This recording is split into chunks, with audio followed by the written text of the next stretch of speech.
had a really lovely summer and I visited a friend in a small town called Tequila in Mexico, where tequila comes from, just like champagne comes from champagne. Tequila is made from a plant called the blue agave that has a pineapple-like base, which is then crushed and fermented and distilled, etc., for the tequila to be produced.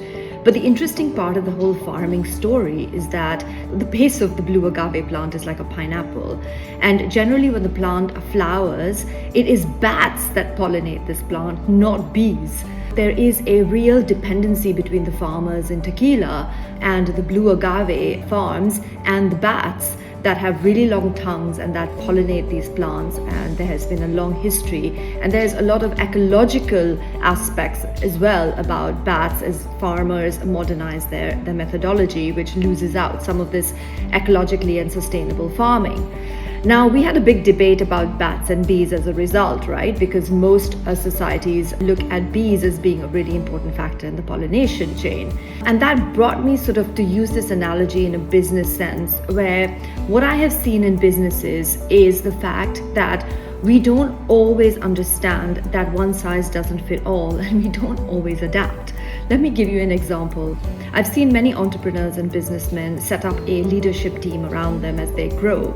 But what typically happens is when you grow really large or you grow really fast, the ideologies between members of your leadership team and you as the founder can differ, or there could be conflicts that are caused between the membership team or the leadership team that ends up in a situation where you're not actually progressing the way you wanted to, and you somehow lose your vision along the way. Now, it's really important to prevent this. It's really important to say, I will adapt. I understand the problems here. I understand that I have to change this situation, or I have to take away some of the members of this leadership team to be able to actually grow and progress. And you have to make changes accordingly. As founders, we are all heavily invested emotionally in our businesses, and these decisions are really hard to take.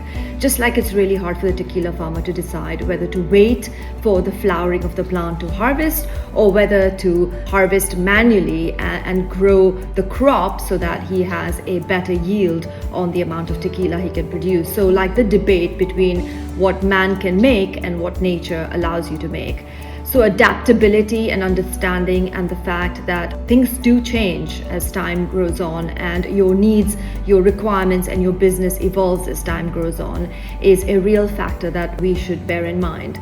So that's it from me from Think Tank. That was my summer holiday. I hope you had a great one, and welcome back, and thank you so much for watching.